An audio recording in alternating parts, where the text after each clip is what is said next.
감사합니다. 부족한 데도 다 좋게 말씀해 주시고 감사합니다. 제가 사실 뭐 다 부족한데 목소리가 부족한데 오늘 또 이 목이 좀 쉬가지고 제대로 잘 들립니까? 네. 뭐 저도 사실 오늘 교회 와서 진짜 감동이 됐습니다. 왜냐하면 그 분위기나 찬송하는 것이나 앞서 또 집사님 기도하시는 것도 참 감동이 됐지만 또 주보도 보니까 참 진짜 빈말이 아니고요. 교회 청소, 이번 주 교회 청소 당번은 목사님입니다. 우리 한국의 교회가 한 5만 개 있다 그럽니다. 근데 실제 목사님이 교회 청소한 교회는 제가 볼 때 별로 없습니다. 이런 것 보더라도 적은 것 같지만 하나님의 교회가 어떤 교회인가. 그럼에도 불구하고 목사님을 존중하고 선대해주는 이런 자세들을 정말 소중하다고 생각합니다. 저는 영도에 있는 그 제자들 교회라고 나가는데 우리 교회 규모는 우리 교회와 좀 비슷해요. 근데 우리 교회도 그렇지만 우리 와서 보니까 참 기쁨 찬 교회라 정말 좋은 교회구나 하는 생각이 들었어요. 잘 모르신 분은 교회 건물이 얼마나 좋은가, 교회들 얼마나 많이 모이는가 이런 생각하는데 정말 좋은 하나님의 교회는 생명 공동체입니다. 같은 마음을 주님 섬기고 또 병자를 위해서 기도하는 걸 마음 감동하더라고요. 정말 그래서 이렇게 좋은 기회 와서 또 뵙게 된 것을 기쁘게 생각합니다.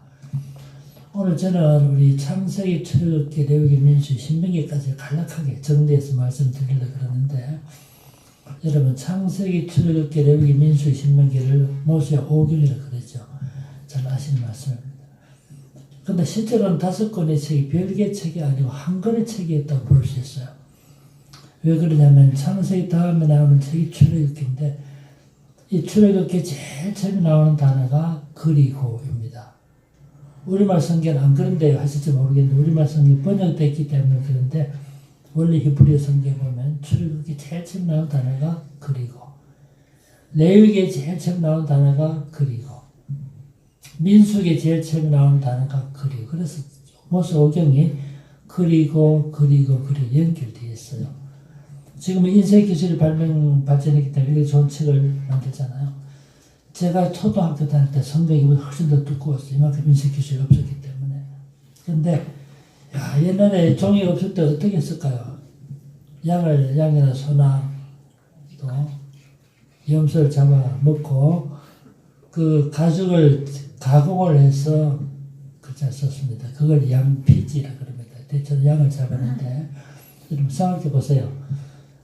창세기부터 신명기까지 다, 말라기까지 다 기록하려면 약을 몇 마리는 잡아 먹어야 될까요? 한번 생각해 보십시오. 약을 몇 마리를 잡아 먹으면 성경을 다 기록할 수 있을까요? 잡아올 때 많이 잡아야 됩니다. 보통 300마리 내지 320마리를 잡아야 성경 하나 다 기록할 수 있어요. 근데 성경 기록하는데 얼마쯤 걸립니까? 한 2년이 걸려요, 2년이. 수도사들 성경 기록할 때. 그러니까 양 한 마리 15만원씩만 잡아도 얼마입니까? 양값이. 2년 동안 임금이 얼마입니까? 정말 비싸. 그래서 성경 그 당시 수도사들 성경 필사해가지고 경제적으로 큰 수도가 이익을 본 적이 있습니다. 근데 그 당시 양필에 기록했지만 그걸 재본 방식이 두루마리입니다. 두루마리 한번 생각해 보세요. 창세기 1장 1절 같은 찾기 쉽겠죠. 신명기 6장을 넘어가면 얼마나 많이 돌려야 되겠어요. 두루마리를. 이런 불편함 때문에 창세기, 출애굽기, 레위기, 민수기, 신명기 5권의 책으로 분철하게 된 거예요. 그러나 자신은 한 권의 책이기 때문에 큰 흐름이 강줄기에 강물이 흘러가 쭉 연결되어 가는데 그 중에 한 가지가 하나님의 인도라는 점이에요. 하나님의 약속이라는 점에서 창세기를 쭉 이해할 수 있습니다. 하나님의 약속. 하나님의 축복이라는 점에서 읽을 수 있겠지만 큰 하나의 전체 창세기부터 신명기 쭉 연결된 그 큰 흐름 중 한 가지가 하나님께서 자기 백성을 인도하신다는 것이 큰 핵심 메시지예요. 여러분 창세기 무슨 뜻입니까? 창세기 이런 것대로 천지를 창조한 기록이라는 뜻이죠. 창세기 1장부터 11장까지는 하나님의 천지 창조, 인간의 타락, 노아의 홍수, 바벨탑 사건이 기록되죠. 그래서 창세기 앞부분에서는 하나님은 창조주시고 우리 인간은 다 피조물이라는 관계를 말하면서 창조주 하나님과 피조물 인간 간의 바른 관계를 말하는 것이 11장까지 중요한 내용이에요. 그 인간은 하나님을 경배하고 예배해야 할 존재인 것을 말하는 것이 앞부분. 12장을 보면 하나님께서 아브라함을 부르시고 그 다음에 한 민족을 삼으신 다음에 아브라함, 이삭, 야곱, 요셉 4대에 걸친 8만장 사건이 12장부터 50장까지 되어 있잖아요. 12장부터 24장까지는 아브라함에 대해서, 25장, 26장은 이삭에 대해서, 27장부터 37장까지는 야곱에 대해서, 38장은 요셉에 대해서. 그래서 네 사람의 족장이라 불리는 네 사람의 파란만장한 삶을 쭉 소개하는 것인데, 환경과 상황은 달라도 따지고 보면 다 우리들의 이야기예요. 그때 삶의 환경 속에 하나님께서 어떻게 간섭하시고 통치하시던가를 보여주는 것이 창세기 후반부의 내용입니다. 그래서 창세기는 딱 두 가지를 말합니다. 하나님께서 세상을 창조했다는 사실. 두 번째로는 창조하신 다음에 내몰라라 하고 뒤짐지고 계시지 않고 창조하시고 오셔서 하나님께서 간섭하시고 다스리시고 우리 삶을 인도하시는 분이라는 걸 말하는 것이 창세기 두 번째 내용이에요. 그래서 창세기 마지막 장이 50장인데 50장에 보면 이제 아시잖아요. 야, 가나안 땅 흉년에 들어가지고 양식을 먹고 하니까 아버지 야곱이 안 되겠다. 상당한 어려움이 있지만 그래도 양식을 구해야 되는 그 아들들 애굽으로 딱 보냅니다. 그래서 형들이 애굽에 와가지고 보니까 동생이 오래전에 팔았던 동생이 죽은 줄 알았는데 살아있고 애굽에 총리 대전되어 있잖아요. 그 양식을 사가지고 돌아가잖아요. 아시죠? 돌아갔다 이스라엘 백성들, 즉 야곱의 식구 70사람이 애굽 땅으로 이민을 갑니다. 이게 성경 기록된 최초 이민이죠. 가서 성경 표현처럼 낙원의 험한 세월 147년을 보내고 야곱이 애굽 땅에서 죽습니다. 죽고 나니까 또 형들이 걱정이 생긴 겁니다. 야, 아버지 살아계실 때 문제 없었는데 아버지가 죽고 나서 이제 동생이 과거에 우리 형들의 악행을 기획하고 우리를 해치지 않겠는가? 염려가 생긴 거죠. 그래서 형들의 의견을 모았으면 우리 동생에게 찾아가서 용서를 빌자. 그렇게 하고는 형들 동생에 찾아가서 우리 아버지가 살아계실 때 우리 형들의 죄를 용서를 걸었습니다. 그러니까 우리들의 죄를 용서해 주기 바랍니다. 그렇게 말했을 때 야곱이 요셉이 했던 말이 창세기 50장 20절 마지막이에요. 당신들은 나를 헤아려 하였으나 하나님은 그것을 선으로 바꾸었습니다. 그 창세기 끝이잖아요. 그 다음에 몇 절 더 나오지만 그것은 요셉의 죽음에 관한 첨가적 기록이기 때문에 사실 창세기 제일 마지막이 당신들은 나를 헤아려 하였으나 하나님은 그것을 선으로 바꾸었습니다. 끝이에요. 무슨 말입니까? 하나님께서 우리를 인도하실 때 좋은 일을 통해서만 역사하지 않고 심지어 악행을 통해서도 일하신다는 사실을 보여주고 있어요. 그래서 당신들은 나를 해치려고 했지만은 하나님은 그것을 선으로 바꾸셨습니다. 끝이에요. 이 본문을 생각할 때, 야, 야곱이 인격적으로 훌륭하다. 형들의 그 죄를 다 용서해 줬으니까 야곱이 인격적으로 훌륭한 신앙입니다. 이렇게 말한다면 사실 성경의 중요한 내용을 맞들이는 잘못을 본받게 돼요. 성경이 야곱의 혹은 요셉의 인격을 말하는 것이 목적이 아니고 야곱을 통해서 일하신 하나님을 우리에게 제시하는 것이 목적이에요. 그래서 성경은 그랬잖아요. 당신들은 나를 헤아려 했으나 결국 뭡니까? 하나님은 그것을 선으로 바꾸셨습니다. 인간의 악행을 가지고도 선한 목적으로 인도하시는 하나님의 섭리를 보여주고 있는 거예요. 정말 살다 보면 예수 믿는다고 우리를 해치는 사람도 있고 모함하는 사람도 있고 거짓말을 꾸미는 사람도 있는데 때는 가슴 아프죠. 그러나 하나님은 인간의 악행을 통해서도 우리 성도들 유익한 방향, 유익하게 이끌어 가시는 분임을 말하는 것이 창세기의 중요한 내용이에요. 하나님께서 족장들 인도에 가셨듯이 오늘도 우리 자기 백성을 인도에 가신다는 사실을 설명하고 있는 것입니다.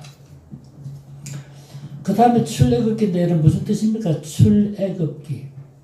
애굽이 이집트니까 애굽을 나온 기록이라는 뜻이죠. 그런데 실제로 출애굽기가 40장까지 되어 있지만 출애굽의 모든 과정이 다 기록된 건 아니고요. 이스라엘 백성들이 애굽을 변방 지역인 라암셋을 출발해서 시내산 오기까지 3개월 동안의 여행만이 기록되어 있습니다. 출애굽기 19장 보면 잘 설명되어 있습니다. 출애굽기 19장 한번 보십시오. 보고 지나갈까요?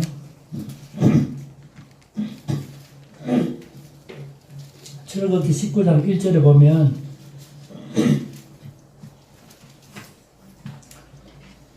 출애굽기 19장 1절 이스라엘 자손이 애굽 땅을 떠난 지 뭐라고요?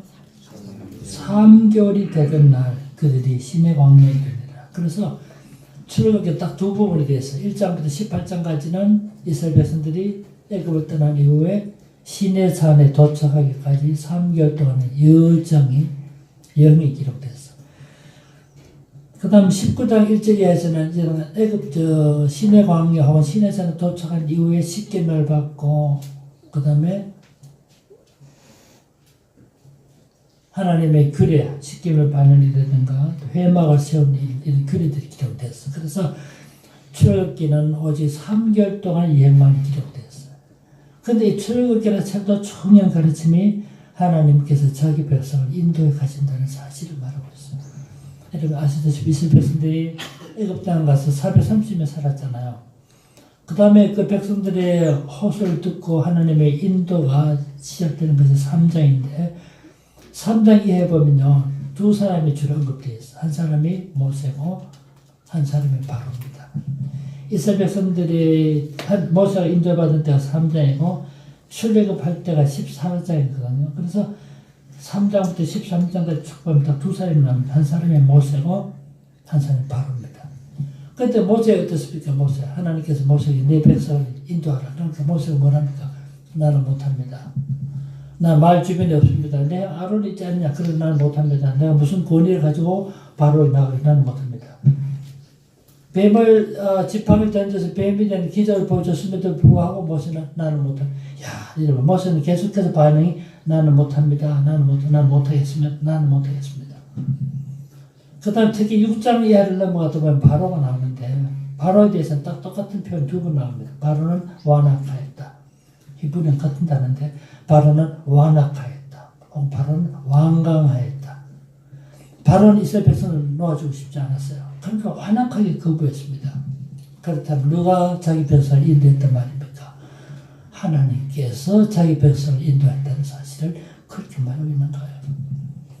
그래서 강한 손과 표심팔로 출애굽기에 많은 표현이 강한 손과 표심팔로 말이 나오는데 자기 백성을 인도해 가시다는 뜻입니다. 출애굽기가 보여준 중요한 가르침은 자기 백성을 인도하시는 하나님. 특히 출애굽기 14장에 보면요. 출애굽기 이스라엘 백성들이 출애굽할 때 중요한 상황이 기록되는데 특히 14장 13절 14절입니다. 제가 한번 보겠습니다. 14장 13절 모세가 백성에 이르되 너희는 두려워하지 말고 가만히 있어서 여호와께서 오늘 너희를 위하여 행하시는 구원을 보라. 너희가 오늘 본 애굽 사람을 영원히 다시 보지 아니하리라. 여호와께서 너희를 위하여 대신 싸우시니 세 번째 성경 대신은 말이 없습니다만은 대신 싸우시니 너희는 가만히 있을지니라. 이스라엘 백성들이 출애굽한 이후에 앞에는 건널 수 없는 강이 있고 뒤에는 애굽의 군대 추적해 올 때 그때 절망했습니다. 지도자 원망했습니다. 그때 하나님께서 모세를 통해서 하신 말씀이 너희는 가만히 있어 여호와의 구원을 보라. 무슨 뜻입니까? 내 하나님이 너희를 인도에 가신다는 뜻입니다. 심지어 내가 대신 싸우신다 하시면서 자기 백성을 인도에 가시는 하나님을 보여주고 있는 것입니다. 저 이렇게 말하면 성도들한테 이런 질문을 해요. 하나님의 우리를 인도하신다면 왜 우리 신자들에게 아픔도 있고 고통도 있고 때는 병들고 때는 사별의 아픔도 경험하게 됩니까? 이렇게 질문한 분이 있어요. 여러분 예수 믿어도 불신자 똑같은 어려운 일을 당할 수가 있어요. 예수 믿는다고 모든 고통이 순식간에 사라지고 다 좋은 일만 있는 거 아니에요.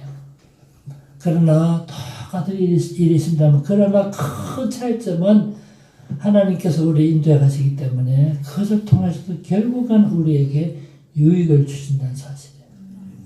우리에게 주시는 아픔과 고통을 통해서 두 가지 효과. 첫째, 우리를 단련시키고요. 훈련합니다. 훈련. 무슨 훈련입니까? 주님을 의지하는 훈련이에요. 우리가 살다가 어려운 일 당하고 힘든 일 당하면 그것은 첫째 나를 하나님께서 단련시키는 과정이고 두 번째는 주님을 의지하게 하는 훈련의 과정이에요. 그렇게 하시면서 궁극적으로 우리에게 이길 수 있는 능히 이길 수 있는 힘을 주시는 거예요. 하나님께서 우리를 인도하시는 방법은 여러분 어떻습니까? 하나님 우리를 인도한다 할 때 네가 지금 수술하지만 3개월 지나면 완치될 것이다. 미리 말해주지 않아요. 학생이 네 앞으로 고등학교 졸업하면 네 이런 대학에 들어갈 것을 말해주지 않습니다. 학교를 졸업하고 나면 이런 직장에 준비될 것을 전혀 알 수 없습니다. 말해주지 않습니다. 왜 그렇게 할까요? 하나님이 우리 인도하시는 방법은 마치 소경을 인도하는 것과 똑같아요. 소경을 인도할 때 100m 앞에 장애물이 있다, 500m 앞에 장애물이 있다 이렇게 말하지 않고 바로 눈앞에 있는 현실을 말해주듯이 하나님께서 우리 인도할 때 이런 그대로 한 걸음 한 걸음 인도하십니다. 왜 그렇게 할까요? 순간순간 주님을 의지하게 하는 훈련. 앞으로 이렇게 될 것이다 라고 미리 20년 후의 일을 알게 되고 30년 후의 일을 알게 되면 나도 모르게 나한테 빠질 수 있는 우리들에게 순간순간 우리 인도하심으로 순간순간 주님을 의지하고 주님과 함께 동행하는 삶을 살게 만들어 주신 것입니다. 출애굽기를 통해서 자기 백성을 인도하신 하나님을 강조하는 것이 출애굽기의 제일 중요한 내용입니다. 그 다음에 레위기라는 책이 있습니다. 레위기가 좀 어렵습니다. 성경 읽을 때 마음먹고 창세기는 읽고 출애굽기까지 그걸 읽어요. 레위기 읽으려면 도대체 무슨 말인지 그래서 레위기 3을 넘지 못하고 포기한 일이 많잖아요. 저도 그런 경험이 있습니다. 그런데 저 설명을 드리면 좀 쉽습니다. 레위기가요 딱 두 가지 말합니다. 첫째, 죄인인 인간이 어떻게 하나님께로 나갈 것인가. 교제할 것인가. 딱 두 가지 기록됐어요. 이스라엘 백성들이 시내 광야에 와서 1년 동안 체류하거든요. 1년 동안 체류할 때 하나님께로부터 받은 율례가 기록된 책이 레위기예요. 근데 이스라엘 백성들이 지금 광야에 있지만 가나안 땅에 들어가면 이렇게 사십시오라는 규례가 기록된 책이 레위기입니다. 근데 레위기 첫 번째 부분이 뭐라고요? 죄인은 인간이 어떻게 하나님께로 나갈 것인가 취급하고 있어요. 우리 죄인이 하나님께 직접 나갈 수 없죠. 그럴 때는 뭐가 필요합니까? 희생 제물이 필요해요. 그래서 레위기 제일 앞에 보면 번제를 시작하고 번제, 속죄제, 속건제, 한복제 5가지 제사 제도 기록됐어요.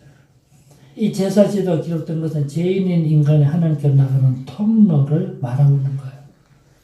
이런 먼 훗날 우리를 위한 진정한 희생 제물이 되실 예수 그리스도의 대속의 죽음을 미리 보시는 겁니다. 제일 처음에 나온 게 번제 아닙니까? 번제의 규례는 이러하니라. 참 나오는데 그게 우리 어렵게 만들잖아요. 번제 무슨 뜻입니까? 번제. 여기는 여러분들 잘 이해하시겠지만 학생들은 잘 몰라. 번제 한문을 잘 모르니까. 번제하는 뭐 번째 헌제성 말할지 모르겠는데 번이라 말은 태울 번, 구울 번자입니다. 그 동물을 완전히 태워서 향기가 위로 올라가게 만든 제사를 번제라고 합니다. 동물을 완전히 태운다는 말은 완전한 헌신을 의미해요. 번 할 때 태울 번, 구울 번자 아시겠죠? 요즘 젊은 사람 한문을 모르니까 뭐 그렇더라고요. 고진감래가 뭐냐 물었더니 고진감래 고생을 진짜 하고 나니 감기가 오네 뭐 이렇게 하더라고요. 유비무한이 무슨 뜻입니까? 유비무한. 고실 의대 학생인데 농담을 한 줄 알았어. 유비무한. 있을 줄 알았던가 봐. 유비무한. 비가 오니 환자가 안 오네. 뭐 이런 이게 뭐 부산에 그 식당 주인이 요즘 젊은이들 너무 한번 모른다고 식당 사자성어 매일 걸었대. 남포동에. 저 중앙동에. 근데 그날 사자성어가 새옹지마였어. 경계새, 늙은이, 옹갈지, 말마. 근데 그 부산에 동아대학교인지 뭐 부산대 모르는 대학생 두 사람 식사를 갔대요. 그 가서 보니까 한 번에 보는데 뒤에 거는 갈지 말마 알겠는데 지말 알겠는데 앞에 모르겠거든. 그 여자친구가 남자한테 물어서 오빠 저 뒤에 건 지말인데 앞에 건 무슨 말이야? 남자친구가 자기도 모르겠거든. 그 뭐라고 한다는데 저거 남기지 마. 그럼 식사 안 남기고 다 먹었다. 레위기 첫 번째 부분이 죄 있는 인간이 어떻게 하나님께 나갈 것인가. 그래서 제사제도 언급된 거예요.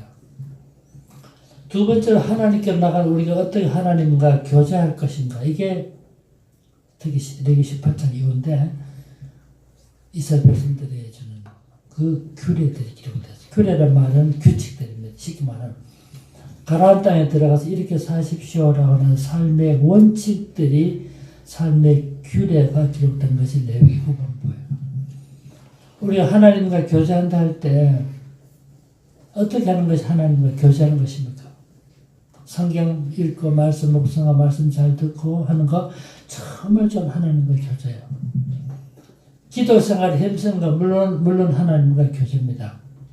근데 이것보다 더 중요한 한 가지가 있는 것이 뭐냐면 말씀대로 사는 거예요. 그래서 레위기 후반부는 가나안 땅에 이렇게 사십시오라고 하는 그 규례는 하나님과의 진정한 교제를 위한 것입니다. 그래서 레위기 후반부에 보면 가나안 땅에 가서 이렇게 했습시오. 하라는 적극적인 지시 명령과 하지 말라는 부정명, 하지 말라는 그 명령이 다 기록되어 있어요. 근데 레위기 읽어보니 이런 말 하더니, 야, 레위기 읽어보니까 진짜 겁납니다. 하나님 무섭습니다. 야, 무서운 하나님, 심판하신 하나님입니다. 이렇게 말한 분이 있더라고요. 그렇지 않습니다. 여러분 천천히 읽어보면, 출애굽기도 마찬가지지만, 레위기에 기록된 그 규례들은 일종의 약자 보호법이에요. 약한 사람도 다 같이 살아갈 수 있도록 만든 법이에요. 한두 가지 예만 들어볼까요, 여러분? 레위기 보면, 여러분, 도피성 나오죠, 도피성. 내가 살인할 의도가 전혀 없는데, 정말 내가 실수로 사람이 죽었어요. 여러분, 사람을 죽였다는 행위보다 더 중요한 것은 그 사람 죽였던 악한 감정이에요.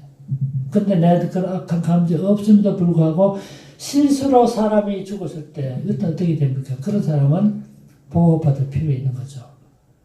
그런 사람이 보호받도록 하기 위해서 5군데 도피성을 만들어주신 거예요. 도피성을 만드는데 어디서든지 여러분 한나절이면 들어갈 수 있는 거리고요. 도피성 가는 길을 요즘 우리식으로 말하면 4m 폭을 길을 만들어 놨어요. 약자 보호법이에요. 레위기 19장, 23장, 신명기 24장 세 번 똑같은 말이 나오는 것이 뭐냐면 추수할 때 곡식을 다 걷어가지 말고 일부를 남기더라. 여러분 기억하시죠? 포도는 과실을 딸 때도 다 따가지 말고 일부를 남기더라. 무화과가 나오면 과실 딸 때도 다 따지 말고 일부를 남기더라. 여러분 왜 그랬을까요? 토지가 없는 사람, 무화과 과수원이 없는 사람, 포도나무 과수 없는 사람도 그 추수에 동참하기 위한 하나님의 사람의 배려예요. 야, 얼마나 아름답습니까? 고아나 가부나 나가내는 사람도 살아가게 하기 위해서 추수할 때 다 걷어가지 말고 일부러 남기더라 생각. 약자 복음. 추수의 기쁨은 독점에 있지 않고 나눔에 있다는 사실을 보여준 거예요. 성경 같으면 세 번이나 나오잖아요. 그래서 이 다 따져보면 레위기의 규례들이 우리를 향한 무서운 법이 아니라 약자 보호법임을 알게 돼요. 대지라 소설 쓴 펄벅이라는 분이 있잖아요. 아시죠? 펄벅이 중국의 선교사 딸로 출생했기 때문에 중국의 문화를 알고 대전 소속까지 쓰신 분은 이분 우리나라 왔잖아요. 제일 처음에 왔을 때가 가을인데 그때 농사치를 다 짓고 이제 추수한데 그 소달구지다 나락을 싣고 돌아가는데 그때 펄보이 보니까 동물에게만 과도한 짐을 지고 사람의 빈몸으로 가지 않고 주인도 지고 가는 거야. 이걸 보고 큰 감동을 받았다는 거죠. 야, 말 못한 동물에게만 과도한 짐을 지고 주인이라고 저는 빈손으로 가지 않고 자기도 짐을 지고 갈 걸 보고 야, 동물까지 배려하는 한국인의 마음을 읽었다 그래요. 펄보이 여사 두 번째 왔을 때 그때는 초겨울이었습니다. 그때 경주를 간다고 조선일보 논설위원회였던 이규태 씨랑 같이 가다가 안강을 지나게 됐어. 안강을 지나게 되는데 그 농촌의 집안에 감나무가 있는데 감을 다 한다고 위에 세개나게 남겨놓은 겁니다. 이걸 보고 펄보이에서 물었답니다. 왜 저 감을 다 한다고 남겨놓습니까? 저게 까치밥입니다.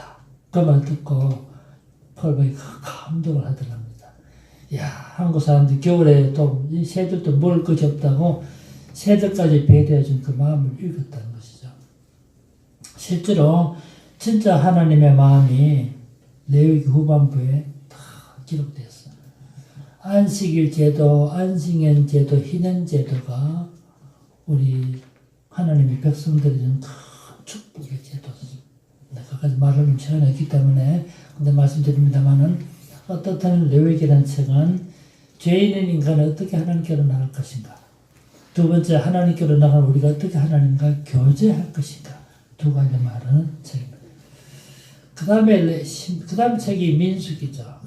오늘 신명기까지 다 말씀드리려고 생각했는데 너무 길게 하면 마음이 상할 수 있기 때문에 민수기까지 말씀을 드리겠습니다. 민수기 무슨 뜻입니까? 민수기 한문으로 무슨 뜻이죠? 예배시 다 아시지만 예배 시간에 말씀 안 하시는데 혹시 말할 수 있다 하더라도 무슨 뜻입니까? 잘 모를 때는 좋은 뜻이죠. 민수기 백성들의 수에 관한 기록. 어떨 땐 영어가 더 쉬울 수가 있습니다. 민수의 책 영어 제목이 Numbers, 수들. 민수라는 책이 있습니다. 이스라엘 백성들이 시내 광야에 나와서 1년 동안 체류했다 그러죠. 1년 동안 체류한 이후에 다시 시내 광야로 출발해서 38년이 지난 다음에 모압 평지에 도착합니다. 모압 평지라는 것은 요단강만 건넌 가나안 땅이니까 가나안 땅을 접경지대에 두고 있는 것이 모압 평지입니다. 모압 땅인데. 그래서 시내 광야에서 38년 지난 다음에 모압 평지에 온 요 38년의 역사가 기록된 책이 민수기예요. 근데 시내 광야를 출발할 때 인구조사 한 번 했고 모압 평지에 도착해서 인구조사 두 차례 인구조사가 기록되기 때문에 이 책을 인구조사의 책, 즉 민수기라고 부르게 된 거예요. 근데 인구조사가 보통 그냥 지나치기 쉬운데 정말 중요한 의미가 있기 때문에 이 책의 제목이 된 거예요. 자, 한번 정리해 보겠습니다. 집에 가서 찾아보시면 알겠습니다만 민수기 1장 이스라엘 백성들이 시내 광야 출발할 때 인구조사 한 번 합니다. 그게 민수기 1장에 쭉 나옵니다. 20세 이상으로 전투에 나갈 수 있는 남자를 쭉 계산할 때 60만 3,350명. 한번 볼까요? 재밌습니다. 속을 우리 재미 하나도 없는데 아실지 모르겠는데 저는 참 재밌습니다. 야, 우리 민수기 1장 26절 한번 보십시오. 46절 한번 보십시오. 민수기 1장 2절부터 쭉 인구조사 지시가 나오고요. 종족별로, 지파별로 인구조사 쭉 나옵니다. 나오다 총계가 1장 46절 보시면 계수된 자의 총계는 60만 3,550명이었더라. 혹시 의심하시면 집에 가서 우리 전자계산기로 계산해봐요. 다 똑같습니다. 정확합니다. 60만 3,550명이 시내 광야에 출발했어요. 그 다음에 38년 지난 다음에 모압 평지에 도착하자니 그때는 민수 26장이에요. 26장. 26장에 가면 두 번째 계수 나옵니다. 26장 한번 볼까요? 26장이 일장 문맥과 똑같아요. 똑같은 방식으로 인구조사 적용하는데 마지막 결론 부분만 보겠습니다. 51절 보십시오. 51절 이스라엘 자손에 계수된 자가 60만 1730명이었더라. 이야, 두 차례 인구조사. 한번 정리해 볼게요. 60만 3,550명 시내광이 출발했죠. 38년 지났는데 모평균은 60만 1730명. 숫자는 큰 차이가 없습니다. 근데 중요한 차이는 뭐냐면 처음에 시내광야를 출발했던 60만 3,550명 다 죽었어요. 모평균 왔을 때 60만 1730명인데 두 사람만 살아남았어요. 출발할 때 사람들 다 죽었어요. 여기 레위지파는 포함 안 되는데 다 죽었습니다. 여호수아 갈렙만 살아남아서 두 번째 카운팅 속에 포함됐어요. 그럼 여호수아 갈렙 말고 다른 사람 누굽니까? 광야에서 태어난 2세대 사람들이에요. 이 통계를 제시하시면서 뭐를 말하려는 것이 민수기의 목적일까요? 이런 의문을 가진 우리들에게 해답으로 주어진 본문이 민수기 13장 14장입니다.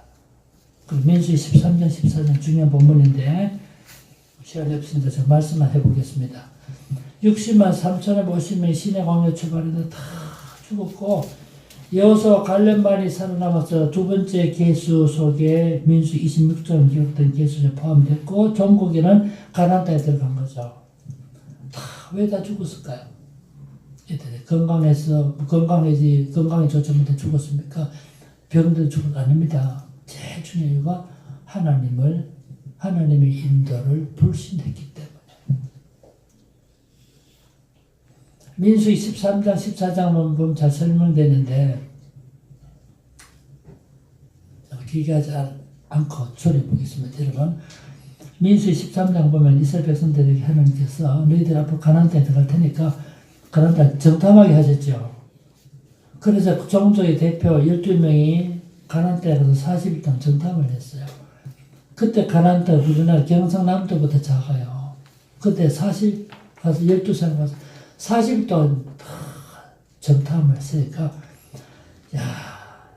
진짜 정확하게 다 파악하고 돌아와서 백성들 보고했습니다. 정탐한 내용을 보고한 것이 13장 25절에 나와요.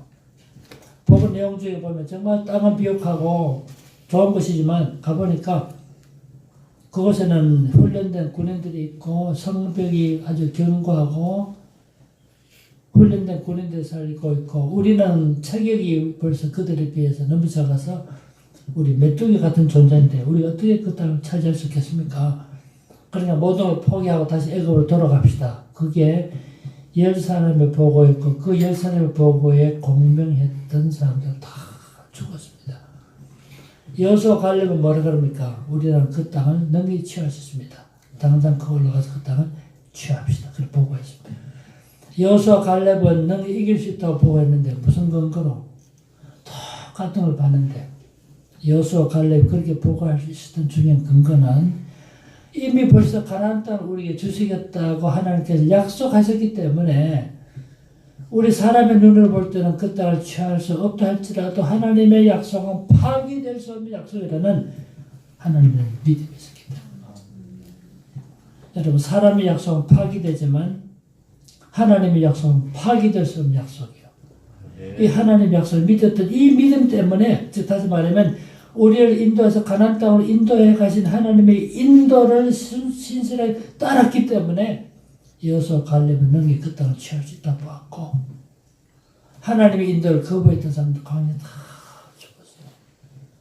38년의 역사가 기록된 이 민수기를 통해서 약속에 신실하신 하나님 자기 백성을 인도하신 그 하나님을 우리에게 보여주고 있고 그 하나님의 인도에 신실하게 반응할 때 우리는 하나님께서 준비해 준 큰 축복을 누릴 수 있다는 사실을 보여주고 있는 거예요. 이 땅 살아갈 때 우리도 눈앞에 현실이요 정말 어려운 일이 있습니다. 내 힘으로 정복할 수 없는 일이 있고 내 힘으로 파괴할 수 없는 장벽이 있고 내 힘으로 해결할 수 없는 난자가 있을지라도 낭망하지 않을 수 있는 한 가지 근거는 우리를 향하신 하나님의 약속은 파기될 수 없는 약속이라는 믿음 때문에 진짜 살아가시면서 저도 이제 나이가 좀 약간 들었습니다. 여러분 보시기엔 제가 한 42 정도 보이지만 제가 60이 넘었는데 진짜 뒤돌아보면 야, 참 하나님 우리를 인도하시는구나 정말 느껴요. 어떨 때는 좀 하기 싫은 일인데 그런 얘기까지 하면 시간도 가고 또 나름 내 수는 것을 볼까 싶어서 말씀 안 되는데 어떤 진짜 하기 싫은 일인데 억지로 하는 일이 있었어요. 지나고 보니까 그게 정말로 유익한 일이 되더라고요. 어떨 때는 이렇게 하면 내가 금전적으로는 얘가 손해인데 그래도 이 하나님 원하시는 길이라 판단을 했을 때 그때 정말 큰 손해보는 것 같았는데 시간이 지나고는 내 진짜 큰 유익이 있더라고요. 뒤돌아보면 정말 그렇습니다. 우리 고향 경상 영주인데 우리 고향인데 제가 초등학교 졸업하고요. 그때만 해도 중학교 시험을 쳤어요. 대구 가서 시험을 쳤습니다. 그때 그 당시만 해도 농촌에서 대구까지 시험 치러 간다는 사실 자체가 그 당시 대단한 일이었어요. 근데 우리 내 친구는 실력이 안 되니까 우리 촌에서도 중학교 못 가는데 예수님에 제가 대구까지 시험 쳤다는 말을 듣고 우리 동네 이장님이 시기할 생겨가지고 그때 시험 치고 나면 합격이면 합격, 불합격이면 불합격 통지를 보내 우편으로. 우리 이장님이 우체부 아저씨 보죠. 2, 3개 집에 편지 올 텐데 우체부 당신이 자전거 타고 산길 다니지 말고 이장이 나를 갖다 주면 내가 갖다 주겠다고. 근데 시험 치고 와서 아무리 기다려도 회신이 없었어요. 나중에 알고 보니 우체부가 저 합격증이 왔는데 합격증을 우리한테 안 갖다 주고 이장을 갖다 준 거예요. 이장을 받아 펴보니까 찢어보니까 합격증이 왔거든. 찢어버리는 거예요. 우리 안 주고. 내가 그거 못 갔잖아요. 그때 그 학교를. 몰라가지고. 근데 나중에 알았지만 그러니까 그 학교 못 가가지고 상심하시는 그때 다른 길을 통해서 대구에는 다른 중학교 시험을 쳤어요. 그 학교는 선교사 설립한 학교인데 그 학교 합격하면 졸업할 때가 학비를 안 내는 학교였어요. 처음에 신천 학교는 대구에 있는 사립학교인데 학비 굉장히 비싼 학교였어요. 하나님께서 이장의 악한 마음을 이용해서 시기심을 이용해서 그걸 막으셨더라고요. 나중에 알고 보니까. 자세히 얘기하면 더 얘기가 잘 되겠습니다만은 처음에 몰랐습니다. 처음에는 나중에 지나고 보니까 그걸 알게 된 것입니다. 이장님이 술을 쳐잡수고 이 사실을 공포한 것이 빙빙 돌아가지고 우리가 알게 된 거죠. 처음에 굉장히 마음 상했는데 나중에 알고 보니까 이 학교 가면 학비도 비싼 학교니까 한두 학기 학원 또 못하겠다 싶으니까 그 길을 그렇게 막으시고 떠나기 힘드시더라고요. 뒤돌아보면 우리들 삶을 인도에 가신 하나님은 제가 진짜 체험하게 되었습니다. 이스라엘 백성들을 그렇게 내가 약속의 땅으로 인도에 갔는데 그렇게 했는데도 불구하고 눈앞에 작은 어려운 일이 있으니까 그 하나님의 약속을 망각하고 포기했을 때에 그 광야에서 다 죽었더라고요. 이걸 통해서 우리를 인도하시는 하나님, 그 인도에 신실하게 순종하고 따라갈 때 하나님께서 상상하지 못했던 기쁨과 복을 주신다는 사실을 일깨워주는 것입니다. 아멘. 날마다 살아갈 때 때로는 힘들고 어려운 일이 있어도 변함없는 마음으로 주님의 성교 믿음으로 살아가시는 우리 모든 성도 되시기를 주 이름으로 축복합니다. 아멘. 기도합시다.